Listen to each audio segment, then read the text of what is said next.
नमस्कार, आप देख रहे हैं स्पेशल रिपोर्ट। आपके साथ मैं हूं अंजना ओम कश्यप। आज स्पेशल रिपोर्ट में बीमार सोच के इलाज की बात करेंगे।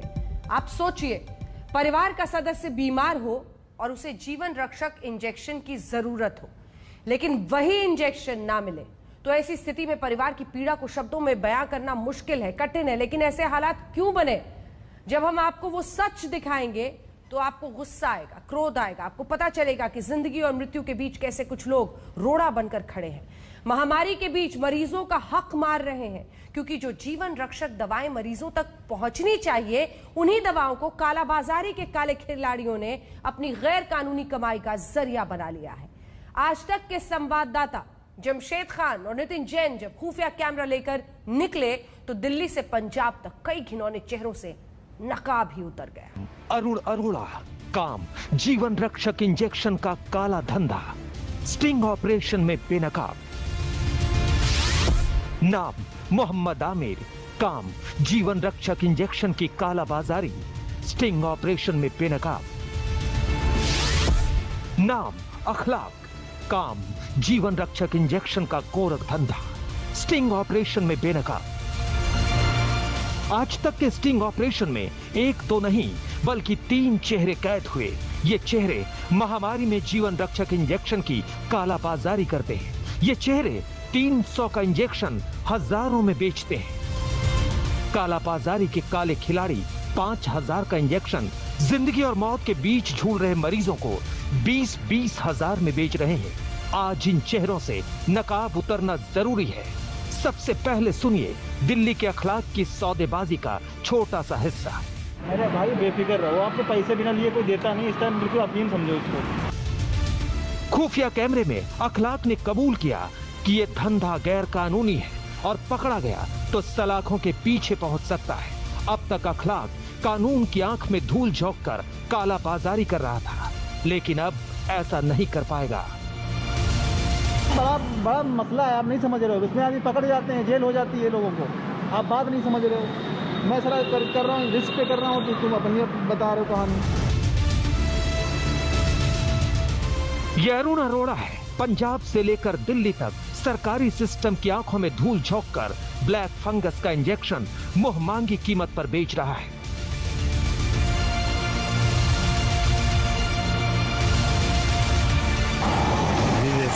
इंजेक्शन गवर्नमेंट से बात होती है।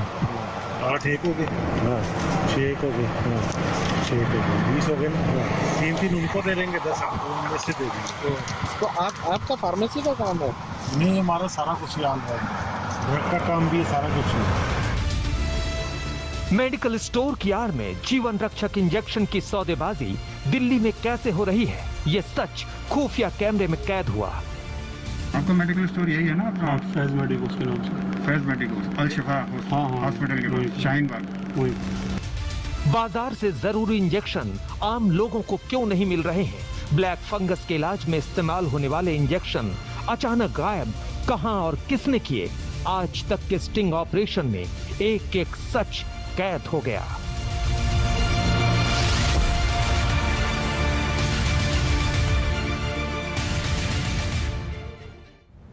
आपने भी देखा, कोरोना के बाद देश में कई लोगों को ब्लैक फंगस हो गया।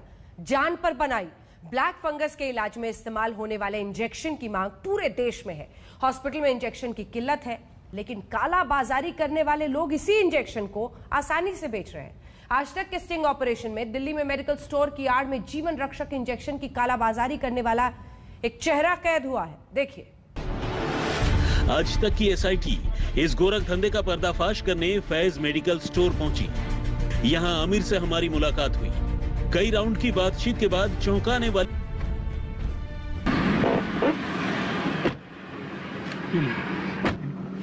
ये वही है ना सर, ब्लैक फंगस का इंजेक्शन? पक्का बेफिक्र हो गया, डॉक्टर को व्हाट्सएप कर दीजिए। एक बार व्हाट्सएप कर लो। 4 ही है? 4 मांगे थे ना? हाँ 4 ही बोले। अब एक ये तो आप 3 रख लीजिए। एक बार व्हाट्सएप करके देखिए।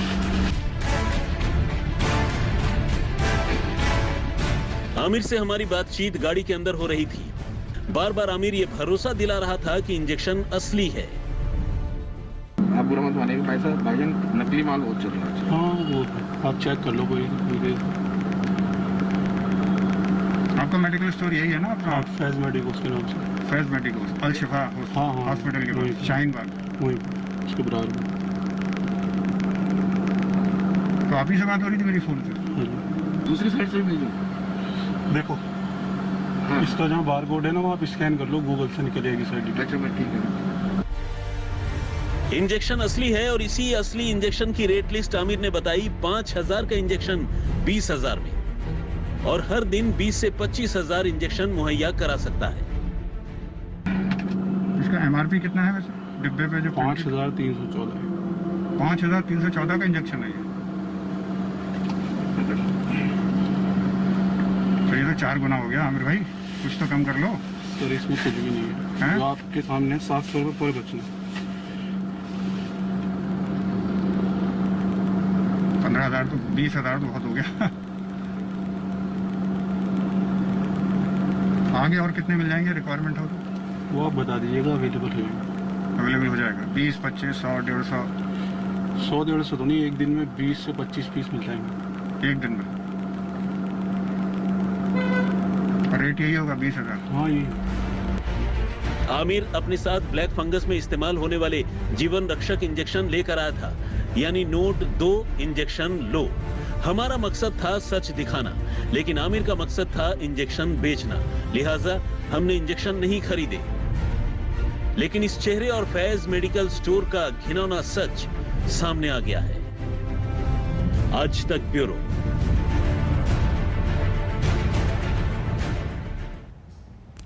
शर्मनाक सौदेबाजी की ये तस्वीरें आपने देखी, सुनी खुद से। आज तक संवाददाता जमशेद खान और नितिन जैन से आमिर की बात हुई थी। आमिर इंजेक्शन की बड़ी खेप भी देने को तैयार था, यानी कालाबाजारी के इस खेल की बड़ी मछली है आमिर। हम आपको थोड़ी देर में पंजाब में जीवन रक्षक दवाओं के बड़े खिलाड़ी को बेनकाब करेंगे। उससे पहले इंजेक्शन को अफीम बताकर बेचने वाले धंधेबाज का सच दिखाते हैं आपको। नाम मोहम्मद अखलाक, पहचान लैब टेक्नीशियन, काम काला बाजारी, ठिकाना जामिया नगर। जीवन रक्षक इंजेक्शन की काला बाजारी करने वालों को बेनकाब करना हमारा मकसद था। इसी कड़ी में हमारी मुलाकात अखलाक से हुई। वही अखलाक जिसका पेशा तो लैब टेक्नीशियन है, लेकिन काम जीवन रक्षक इंजेक्शन के गोरख धंधे का है। अखलाक से हमारी फोन पर बात हुई और हमने ब्लैक फंगस के 6 इंजेक्शन मांगे। इंजेक्शन का इंतजाम करने के लिए अखलाक तैयार हो गया और हमें जसोला शाहीन बाग के मेट्रो स्टेशन के नीचे मिलने के लिए बुलाया। इंजेक्शन आपको देखने कभी मिले जब पैसे पहुंच जाएंगे उसके बाद। वो एंटी फंगल इंजेक्शन है ना? एंटी फंगस इंजेक्शन है। एमोटेरेसिन बी करके इंजेक्शन आता वही है। एम्फोटेरेसिन बी जो फंगस ब्लैक फंगस है ना, हाँ तो ब्लैक फंगस के लिए इंजेक्शन है। एक बार अगर वायल दिखा देते हैं। अरे भाई बेफिक्र रहो, आपको पैसे बिना लिए कोई देता नहीं। इस टाइम बिल्कुल अफीम समझो इसको। भाईजान सुनो, हाँ मैंने आपको पैसे दिए रखे हैं। हाँ मैंने तो पैसे दे करके तो इंजेक्शन आया है। हाँ अब मुझे एक वायल दिखा दो, मैं डॉक्टर को भेज दूंगा। फोटो मैंने भेजा था आपको, आपने देखा नहीं देखा? फोटो मैंने डॉक्टर को जो भेजा है ना, हाँ डॉक्टर ने बोला कि मेरे को वायल चाहिए। ये वायल का आप एक 2 शॉट मंगा लो वहाँ से। अब आप देख लो, आप फोटो मैंने भेजी तो वही मिलेगा। हेलो हेलो, हाँ भाई मैं यहाँ आया हूँ और शाहीन बाग भी हूँ, बताइए खैरियत?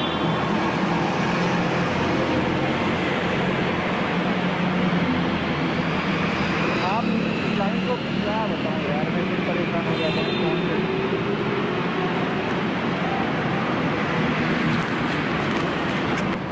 मैसेज आया तभी तो मैंने कॉल करी, तो मुझे तो पता भी नहीं चलता आपने कॉल करी मुझे। अखलाक ने शर्त रखी कि पहले पूरी पेमेंट करनी होगी और फिर इंजेक्शन मिल जाएगा। इस शर्त की वजह भी हमें अखलाक ने समझाई। नहीं, आप वो अपना विजिटिंग कार्ड दे दीजिए मुझे एक तो। वो मैं भेज दूंगा, आप पहले इसका बताइए क्या करना है। नहीं करना है, हम पेपर थोड़ी, अब गाड़ी वो खड़ी, पैसे निकाल आप पैसे निकाल के लाइए, मैं इंजेक्शन लेकर के आराम से देख लीजिएगा। मैं आपको बता रहा हूँ, मैंने फ़ोटो इसीलिए पहले फ़ोटो भेजी, MRP का फ़ोटो भेजा, सब कंफर्म करके तब मंगवाया मैंने। भाई मैंने आपको पैसे दिए नहीं, हाँ। 1000 रुपये आपको दिए। अरे भाई दिए क्या, वो तो देना पड़ेगा ना, बिना दिए तो देगा नहीं। हमने मैं आप एक उसकी फाइल को दिखा दो ना, कम से कम डॉक्टर को पूछ लो एक बारी। यार अजीब मतलब ये तो कोई बात नहीं है ना मेरे भाई। मैंने आपको फोटो भेजा, सब कुछ भेजा, आप फिर बोल लो कि हमको फाइल दिखाइए, ये दिखाइए, ये तरीका नहीं होता भाई। सुनिए तो इसमें बड़ा मसला है, आप नहीं समझ रहे हो। इसमें आदमी पकड़ जाते हैं, जेल हो जाती है लोगों को। आप बात नहीं समझ रहे हो। मैं सारा कर रहा हूँ, रिस्क पे कर रहा हूँ, तो तुम अपनी बता रहे हो कहानी। जीवन रक्षक इंजेक्शन की कालाबाजारी अखलाक को सलाखों के पीछे पहुंचा सकती है, लेकिन पैसों के लालच में वो सही और गलत का फर्क भूल गया। अखलाक ने हमें 350 रुपए का इंजेक्शन का रेट बताया। वो इंजेक्शन के बाद उनके आने वाले थे, पैसे वगैरह दे दीजिए मुझे, मैं करवा देता हूँ। मिल जाएंगे ना, पक्का है ना? अरे साहब पक्के हैं, तभी मैंने बोला, नहीं तो इंजेक्शन ही मिल कहाँ रहा। वो तो मैं लैब तक काम करता हूँ और मुझे जानते हैं भाई, आमिर भाई के थ्रू मुझे जानते हैं।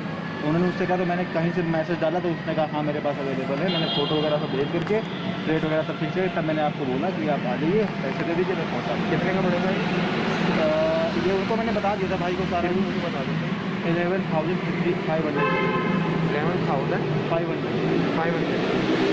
और वैसे MRP 375 समथिंग है जी। एम्फोट्रेट बी यही वो इंजेक्शन है जिसकी कीमत 300 के करीब है, लेकिन बाजार से गायब यही दवा 11,000 रुपए में अखलाक बेच रहा है। दावा ये कि चंद मिनटों में डिमांड के हिसाब से इंजेक्शन की डिलीवरी कर देगा। मैं एक बार पहले इंजेक्शन देखना चाहूँगा। इंजेक्शन जैसा फोटो है ऐसे ही है।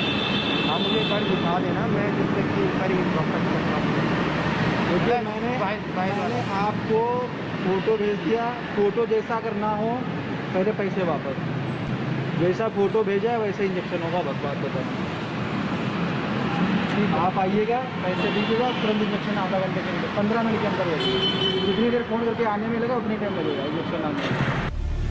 हमारी इन्वेस्टिगेशन में ये बात सामने आई कि अस्पतालों में ब्लैक फंगस से जूझ रहे मरीजों को जीवन रक्षक दवाएं नहीं मिल रही, क्योंकि कालाबाजारी के काले खिलाड़ियों ने बड़ी मात्रा में दवाओं का स्टॉक अपने पास रखा हुआ है और जिसे गैर कानूनी तरीके से बेचा जा रहा है।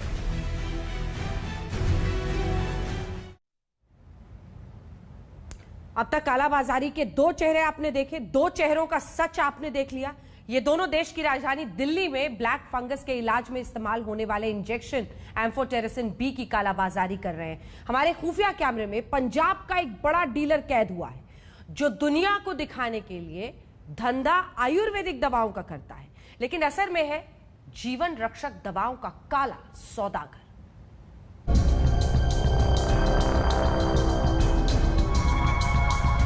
कार में बैठे इस चेहरे को गौर से देखिए। अरुण के पास यूं कोई फार्मेसी का लाइसेंस नहीं है, लेकिन फिर भी लुधियाना में आयुर्वेदिक फार्मेसी की दुकान चलाता है। उसी दुकान की आड़ में जीवन रक्षक इंजेक्शन का बड़ा सिंडिकेट चला रहा है, जिसकी सप्लाई दिल्ली, हरियाणा, चंडीगढ़ से लेकर पंजाब और कई राज्यों में होती है। अरुण पूरी सौदेबाजी गाड़ी में बैठकर करता है। कालाबाजारी के इस काले खिलाड़ी से हमारी मुलाकात चंडीगढ़ के पास मोहाली बॉर्डर पर हुई। ये काला खेल कैसे होता है, अरुण अरोड़ा ने हमारे खुफिया कैमरे में कबूल किया। ये जैसे इंजेक्शन गवर्नमेंट से लाट होती है, 8 एक हो गए, 6 एक हो गए, 6 एक हो गए, 20 हो गए ना, 3 उनको दे देंगे, 10 आपको उनमें से दे देंगे। तो आपका फार्मेसी का काम है? नहीं, हमारा सारा कुछ ही ऑलराउंड ड्रग का काम भी है, सारा कुछ ड्रग के बाद। सरकारी सिस्टम से अरुण के पास जीवन रक्षक इंजेक्शन पहुंच रहे हैं और उन इंजेक्शनों का सौदा वो कैसे कर रहा है आपने उसे सुना। एक इंजेक्शन की कीमत क्या है ये भी अरुण ने बताया। हमें तो पेशेंट लगे हुए ना, हमको चाहिए, रोज चाहिए। हमें भी चाहिए ना, हमें रोज गवर्नमेंट से लाट होती है। कितने का पड़ेगा भाजी? 13,000 का।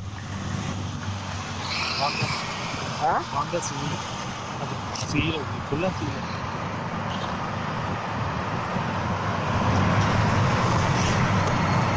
कितने हैं?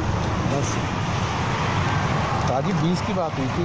10 ताजी 20 अरुण ने हमारे हाथ एम्बिसॉम 50 mg इंजेक्शन थमा दिया। अरुण का दावा था कि एम्बिसॉम 50 mg इंजेक्शन यूएस का ब्रांड है, जो कि आसानी से बाजार में उपलब्ध नहीं है। एम्बिसॉम 50 mg इंजेक्शन की एमआरपी 3563 रुपए है, लेकिन इसे 13,000 रुपए में बेचता है। आपको कितने पैसे देने हैं? टोटल 130 के साथ 13 है तो 1,30,000 देने ना। आओ गाड़ी में ले लो तुम। दे रहा हूं। अरुण का दावा था कि दिल्ली के बड़े प्राइवेट अस्पताल में उसके इंजेक्शन 15-15 हजार में बिके हैं।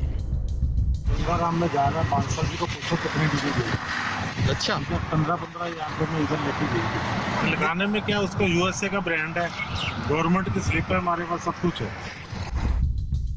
अरुण ने बताया कि ब्लैक फंगस का इंजेक्शन बाजार में न होने के चलते ब्लैक मार्केट में दाम बढ़ रहे हैं। आपको कितने पैसे देने हैं? टोटल 130 के साथ 13 है तो 1,30,000 देने ना। आओ गाड़ी में ले लो तुम। दे रहा हूं। सोचिए, देश में करीब 30,000 ब्लैक फंगस के मरीज हैं। महामारी में इस जानलेवा बीमारी से लोग मर रहे हैं और इंजेक्शन की कालाबाजारी करने वाले अपनी जेब भरने में लगे हैं। हमारी पड़ताल का मकसद मरीजों का हक मारने वाले ऐसे घिनौने चेहरों को बेनकाब करने का है, ताकि इनके खिलाफ बड़ा और कड़ा एक्शन हो। आज तक ब्यूरो। इसे इंसानियत की मौत ही कहा जाएगा। आपने महामारी में जीवन रक्षक इंजेक्शन के काले चेहरों को देखा। अब हम आपको आगरा में एक हॉस्पिटल के वायरल वीडियो की खबर दिखाते हैं। क्या हुआ और किन वजहों से इस अस्पताल के खिलाफ एक्शन हुआ है, ये सब देखिए।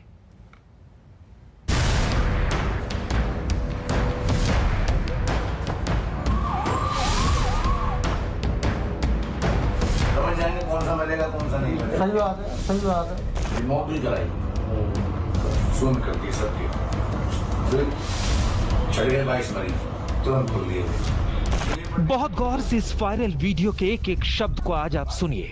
यकीन मानिए, उस मंजर के बारे में सोचकर आपकी रूह कांप उठेगी और जुबान से यही निकलेगा, हे भगवान, ये कैसे शैतान। पुलिस डेडलाइन पे है। एक ट्रायल मार दो दोपहर में, एक मॉक ड्रिल करके देख लो, समझ जाएंगे कौन सा मिलेगा कौन सा नहीं मिलेगा। सही बात है, सही बात है। एक मॉक ड्रिल करी हमने सुबह 7 बजे, मॉक ड्रिल हुई, सब दोषी बन गए। ये किसी पता नहीं है, ये मॉक ड्रिल कराई सुन कर दिए सबके, फिर चढ़ गए 22 मरीज, तुरंत खोल दिए गए। 22 मरीज छट गए। 22 छट गए और 22 जे मरेंगे। और कितनी देर के लिए मकदल करा? एक तो नहीं बल्कि 22 मरीजों का दम घोट दिया गया। वायरल वीडियो को सुनकर यही लगता है। दावा यह है कि वीडियो आगरा के पारस अस्पताल का है और वायरल वीडियो में कैद आवाज किसी और की नहीं बल्कि हॉस्पिटल के संचालक डॉक्टर अरिंजन जैन की है। एक बार फिर सुनिए, क्या हॉस्पिटल में 22 मरीजों को ऑक्सीजन रोककर तड़प कर मरने के लिए छोड़ दिया गया। और कितनी देर के लिए मकदल करा? 5 मिनट के 5 मिनट में 22 मरीज मकदल गए, नीले पड़ने लगे। ओहो ओहो। 22 की मॉकड्रिल में 22 छट गए हमने, चलो जी बचे 74 बचे। सही बात है। इन्हें टाइम मिल जाएगा। फिर वो 20,000 अपना अपना सिलेंडर लाओ तामीरदारों से। कुछ लोग उसमें सबसे बड़ा प्रयोग यही रहा। सबसे बड़ा प्रयोग यही का। बताया जा रहा है कि वीडियो अप्रैल महीने का है, जब दूसरी लहर का कहर देश पर टूटा था। वायरल वीडियो का एक हिस्सा और सुनिए। बोले बॉस, आप समझाओ, डिस्चार्ज करना शुरू करो, ऑक्सीजन कहीं नहीं है, मुख्यमंत्री नहीं मार सकता ऑक्सीजन। आपको बता दूं सिचुएशन, मोदी नगर ड्राई हो गया, हमारे हाथ दर्द हुए और मेरा 12 घंटे का समय, या तो जैसा मर जाएंगे या निरापर कर दो। दिमाग बिल्कुल खत्म, क्या करना है रास्ता दिखाएंगे। सोशल मीडिया पर वीडियो वायरल होते ही हंगामा मच गया। हॉस्पिटल की दिल दहला देने वाली हॉरर स्टोरी दुनिया के सामने आ गई। सवाल यह है कि आखिर जिंदगी बचाने वाले हॉस्पिटल को मरीजों को मौत के घाट उतारने का लाइसेंस किसने दिया? नमस्कार, आप देख रहे हैं स्पेशल रिपोर्ट। आपके साथ मैं हूं अंजना ओम कश्यप। प्रधानमंत्री नरेंद्र मोदी ने 21 जून से सभी के लिए फ्री वैक्सीन का ऐलान किया है। साथ ही प्रधानमंत्री ने यह भी ऐलान किया है कि 25% वैक्सीन प्राइवेट अस्पतालों को दी जाएंगी। अब इस पर सियासी लड़ाई कैसे सुलझ गई है, आज वो हम आपको दिखाने जा रहे हैं। ओवैसी को फ्री वैक्सीन में सुप्रीम कोर्ट का डर नजर आ रहा है, कांग्रेस को प्राइवेट अस्पतालों को दी जाने वाली वैक्सीन में घोटाला नजर आ रहा है और समाजवादी पार्टी के अध्यक्ष अखिलेश यादव को फ्री वैक्सीन का स्वागत करने पर भी वो खुद ही फंस गए हैं। आइए आपको दिखाते हैं अपनी ये स्पेशल रिपोर्ट। वैक्सीन को लेकर देश में सियासत सुलग उठी है।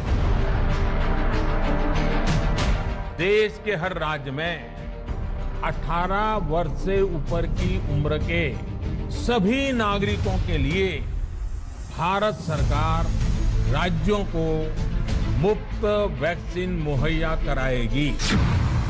मोदी के एक ऐलान से पॉलिटिकल युद्ध छिड़ गया है। कुल वैक्सीन उत्पादन का 75% हिस्सा भारत सरकार खुद ही खरीदकर राज्य सरकारों को मुफ्त देगी। देश में बन रही वैक्सीन में से 25% प्राइवेट सेक्टर के अस्पताल सीधे ले पाए, ये व्यवस्था जारी रहेगी। प्रधानमंत्री ने ना सिर्फ अपना वक्त खराब किया बल्कि देश की तमाम जनता जो उनको बड़ा टीवी पर देख रही थी कि कुछ बोलेंगे, उन्होंने सबका वक्त खराब किया है।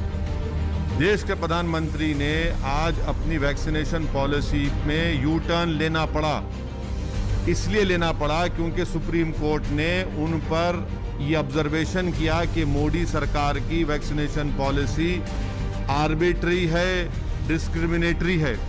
तो सुप्रीम कोर्ट को जवाब देने से पहले प्रधानमंत्री देश सभा में आकर सुप्रीम कोर्ट के ऑब्जर्वेशन की रोशनी में अपने वैक्सीनेशन पॉलिसी को उनको यू टर्न लेना पड़ा। सबसे अहम बात हम प्रधानमंत्री जो देश को नहीं बता पाए कि देश में वैक्सीन का शॉर्टेज क्यों है। देश के प्रधानमंत्री वैक्सीनेशन पॉलिसी में देश को सच नहीं बता रहे हैं। सुप्रीम कोर्ट के ऑब्जर्वेशन के बाद उनको हालत मजबूरी में आकर ये डिसीजन लेना पड़ा। और प्रधानमंत्री हमको ये क्यों नहीं बता रहे कि 25% प्राइवेट हॉस्पिटल्स को क्यों रोक रहे हैं आप? प्रधानमंत्री इस वीआईपी कल्चर के आदी हो चुके हैं क्या? 6 महीने में 3 बार टीकाकरण की नीति को बदलकर लाखों लोगों की जिंदगियां और कोरोना संक्रमित होने के लिए क्या प्रधानमंत्री मोदी जी को सीधे सीधे जिम्मेवार ठहराया नहीं जाना चाहिए? मोदी जी ने यह अभी भी कर दिया कि 25% वैक्सीन प्राइवेट सेक्टर खरीदेगा। यानी अगर आप 30 से 40 करोड़ हिंदुस्तान के मध्यम वर्ग के लोग हैं तो आपके लिए टीकाकरण आज भी मुफ्त नहीं। दिल्ली से लेकर यूपी तक वैक्सीन वाली लड़ाई देखिए। देश में अभी कोरोना से जंग जारी है। दूसरी लहर में 63 दिन बाद पहली बार नए केस 1 लाख से कम आए हैं। अब देश में सियासी युद्ध शुरू हो गया है। जी हां, प्रधानमंत्री मोदी ने जैसे ही ये ऐलान किया कि देश में वैक्सीन फ्री मिलेगी, इसमें राजनीति की घुसपैठ हो गई। बाल की खाल निकालने वाले नेता फ्री वैक्सीन पर कैसे भिड़े हुए हैं, वो आपको दिखाते हैं। सियासत मुलायम सिंह यादव की इस तस्वीर से शुरू होती है। नेताजी ने सोमवार को वैक्सीन लगवाई, लेकिन इस वैक्सीनेशन के बाद पहले सोशल मीडिया पर तूफान आया, फिर सियासी गलियारों में। अखिलेश ने तूफान थामने के लिए कहा कि वो भारत सरकार के फ्री टीके का स्वागत करते हैं। वो खुद भी टीका लगवाएंगे और लोगों को भी वैक्सीन के लिए प्रेरित करेंगे। यह बीजेपी ने अखिलेश को घेर लिया। अब बीजेपी ने अखिलेश को क्यों घेरा, तो आपको अखिलेश का पुराना बयान सुनकर ठीक से समझ में आएगा। देखिए, मैं तो नहीं लगवाऊंगा अभी वैक्सीन, मैंने अपनी बात कह दी, और वो भी बीजेपी लगाएगी उसका भरोसा करूंगा मैं? अरे जाओ भाई, अरे अपनी सरकार आएगी, सबको फ्री वैक्सीन लगेगी। हम बीजेपी का वैक्सीन नहीं लगवा सकते। जनाक्रोश को देखते हुए आखिरकार सरकार ने कोरोना के टीके के राजनीतिकरण की जगह ये घोषणा करी कि वो टीके लगवाएगी। हम भाजपा के टीके के खिलाफ थे, पर भारत सरकार के टीके का स्वागत करते हुए हम भी टीका लगवाएंगे। वो टीके की कमी से जो लोग लगवा नहीं सके थे, उनसे भी लगवाने की अपील करते हैं। इसके बाद बीजेपी भड़कती है और अखिलेश को कहती है कि ये तो थूक कर चाटने वाली बात हो गई। अखिलेश यादव भ्रमित और स्वार्थ की राजनीति करते हैं। जो व्यक्ति इस प्रकार की राजनीति करता है तो उसको थूक के चाटना भी पड़ता है, और अखिलेश यादव जी ने यही किया है। पहले तो आपने कहा ये भाजपा की है, फिर आज आप कहते हो भारत की वैक्सीन। अरे भाजपा का कोई लेबल लग के बिक रहा था, ये एडवर्टीजमेंट चल रहा था, आज आप उसको फिर आज लगवाने की बात करते हो तो आप थूक के चाट रहे हो। लेकिन इसके साथ आपने जघन अपराध भी किया है। आपने 2 मिनट के लिए छोड़ दें उत्तर प्रदेश की जनता, अरे आपके कार्यकर्ता तो उत्तर प्रदेश में है, उनका परिवार तो उत्तर प्रदेश में है, आपने उनको भी भ्रमित किया। आपने राजनीति, अपने स्वार्थ की राजनीति के चक्कर में उनको भी लगाने नहीं दिया। हम समाजवादी लोग हमेशा से टीका पे राजनीतिकरण का विरोध करते हैं। भारतीय जनता पार्टी टीका पे राजनीतिकरण कर रही थी, वो हर जगह उसके प्राइस अलग अलग कर दिए। कमाल है भाई, और ऐसा दर्शा रही थी जैसे टीका भारतीय जनता पार्टी ने बनाया हो। ये टीका हमारे देश के वैज्ञानिकों ने बनाया है, ये हिंदुस्तान का टीका है। भारतीय जनता पार्टी इसको ऐसे दर्शाती जैसे लगता है भारतीय जनता पार्टी ने बना दिया हो। ये वैज्ञानिकों का है, हम हिंदुस्तान के वैज्ञानिकों का सम्मान करते हैं। मेरी दूसरी मांग थी कि टीका फ्री में लगना चाहिए पूरे हिंदुस्तान को। आज हमारी मांग को सरकार ने माना है और फ्री में टीका हिंदुस्तान को लग रहा है, तो समाजवादी भी लगवा रहे हैं। एक तरफ तो समाजवादी पार्टी है, दूसरी तरफ वैक्सीन फ्री करने और प्राइवेट अस्पतालों को 25% वैक्सीन देने पर कांग्रेस ने प्रधानमंत्री मोदी को घेरना शुरू कर दिया। राहुल गांधी ने सवाल किया, एक साधारण सवाल, अगर वैक्सीन सबके लिए फ्री है तो निजी अस्पतालों में कीमत क्यों देनी होगी? प्रधानमंत्री ने ऐलान किया है कि 25% वैक्सीन प्राइवेट हॉस्पिटल्स और प्राइवेट सेक्टर को दी जाएंगी। अगर 100 करोड़ लोगों की वैक्सीन देश में लगनी है तो 25 करोड़ लोगों के लिए प्राइवेट हॉस्पिटल्स में इंतजाम होगा। जिस देश के अंदर 6 करोड़ लोग इनकम टैक्स रिटर्न्स फाइल करते हों और 1.5 करोड़ लोग सिर्फ इनकम टैक्स देते हों, वहाँ 25 करोड़ लोगों के लिए पैसा देकर वैक्सीन लगवानी पड़ेगी। प्रधानमंत्री जी, क्या इसके अंदर कोई घोटाला नहीं है? मेरी इत्तला है कि इसके अंदर बड़ा घोटाला है।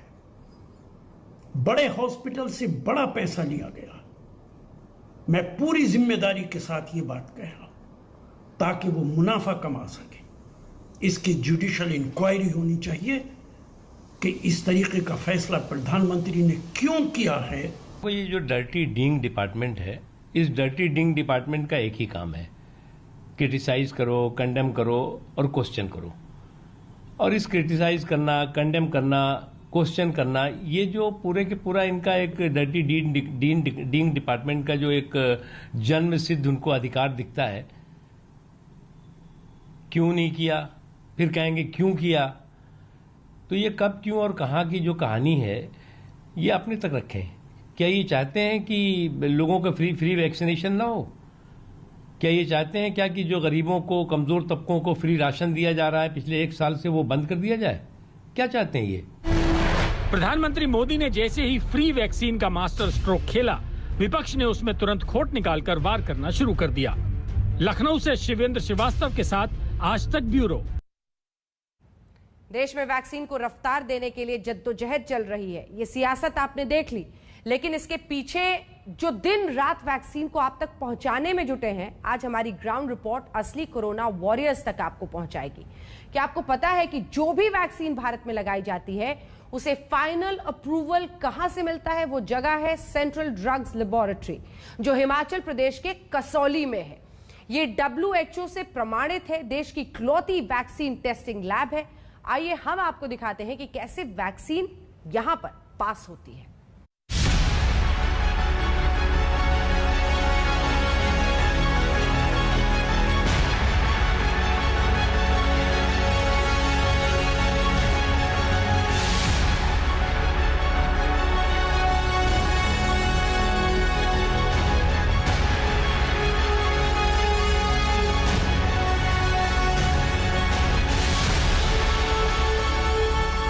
आप तक कोरोना वैक्सीन पहुंचाना आसान नहीं है, इसके पीछे रात और दिन की कड़ी मेहनत होती है।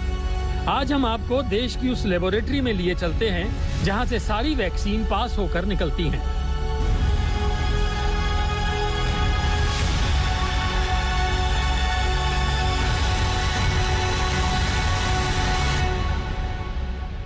आज तक की टीम इस वक्त central drugs laboratory Kasauli Himachal Pradesh में है। ये एक ऐसी लैब है जो WHO अप्रूव्ड और NABL अप्रूव्ड है और देश में जितनी भी कोरोना वैक्सीन या कोई भी अन्य वैक्सीन दी गई है, उन सब की टेस्टिंग इसी लैब में होती है, चाहे वो इंपोर्टेड हो या भारत में बनी हुई वैक्सीन हो। यहां पर हमारे साथ साइंटिस्ट हैं CDL लैब के, जो हमें बताएंगे सर इस वक्त यहां पर क्या काम हो रहा है। मैम, इस टाइम वायरल टेस्टिंग हो रही है।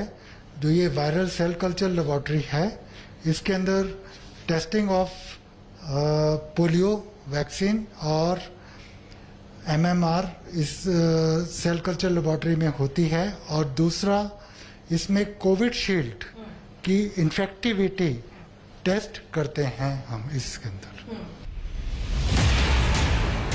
हम आपको बता दें, वैक्सीन देसी हो या विदेशी, सबकी टेस्टिंग यहीं होती है। रूस की वैक्सीन स्पुतनिक V का पहला बैच भी यहीं से टेस्ट होकर निकला है। ये लेबोरेटरी का दूसरा भाग है जहां पर बायोकेमिकल से संबंधित टेस्ट किए जाते हैं। सर हमें बताइए कि यहां पर कौन सी वैक्सीन्स हैं जिनके टेस्ट यहां पर होते हैं।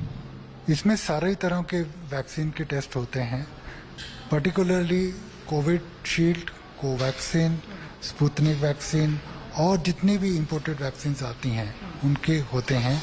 और इसमें ऑस्मैलिटी, pH, वॉल्यूम, वायरस पार्टिकल जो कि पोटेंसी टेस्टिंग है उसके लिए, कोविड वैक्सीन के लिए वो भी टेस्ट होता है। तो जब स्पुतनिक का सबसे पहला वैक्सीन का खेप भारत में आया था तो वो यहीं पर टेस्ट किया गया? वो बिल्कुल यहीं पे टेस्ट किया गया था और जितने भी बैचेस उसके बाद आए हैं वो भी यहीं पे टेस्ट हुए हैं। चलिए आपको बताते हैं कि वैक्सीन बनने के बाद इस सेंट्रल ड्रग्स लेबोरेटरी में वैक्सीन के क्या क्या टेस्ट होते हैं।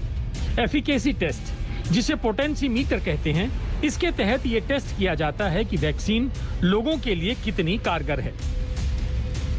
सेफ्टी टेस्टिंग, ये 2 हिस्सों में होती है। पहले जानवरों पर टेस्टिंग, जिसे एबनॉर्मल टॉक्सिसिटी कहते हैं, जिसमें 7 दिन लगते हैं। दूसरा स्टेरिलिटी टेस्ट होता है, जिसमें 14 दिन लगते हैं।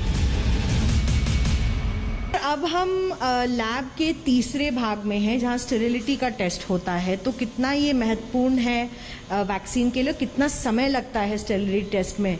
मैम, स्टेरिलिटी टेस्टिंग में 14 दिन लगते हैं और ये सबसे लेंथीएस्ट टेस्ट है और 14 दिन के पहले हम इसको रिलीज नहीं, एज पर IP हम नहीं कर सकते। इतना लेंदी क्यों होता है, इतना लंबा समय क्यों लगता है? क्योंकि इसके अंदर प्रोसेस एज पर IP इंडियन फार्माकोपिया के अकॉर्डिंग ही हमने इसको फॉलो करते हैं।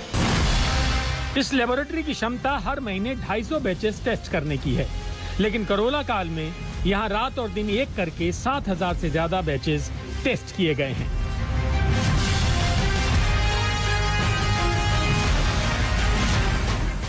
समय भले कम था, लेकिन गलती की कोई गुंजाइश नहीं थी। इस बीच भारत में बनने वाली और भारत में आयात होने वाली हर वैक्सीन के बैच को टेस्ट करना और जल्द से जल्द उपलब्ध कराना अपने आप में ही एक उपलब्धि है। प्रेमचंद्र मिश्रा के साथ मैं, कसौली, हिमाचल प्रदेश में मिलन शर्मा, आज तक।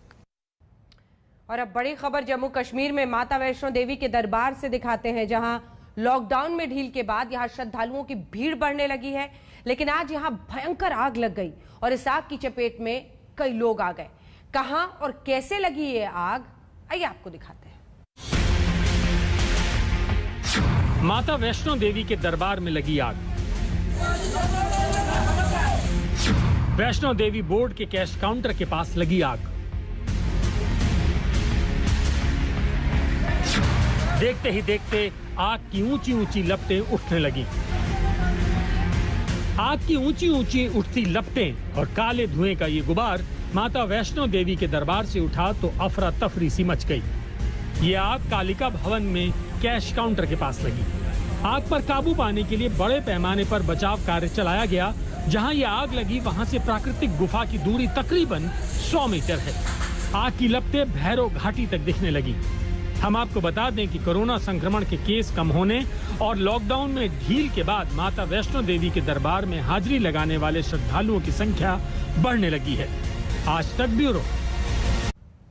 और इसी के साथ स्पेशल रिपोर्ट में इतना ही। देश दुनिया की बाकी खबरों के लिए आप देखते रहिए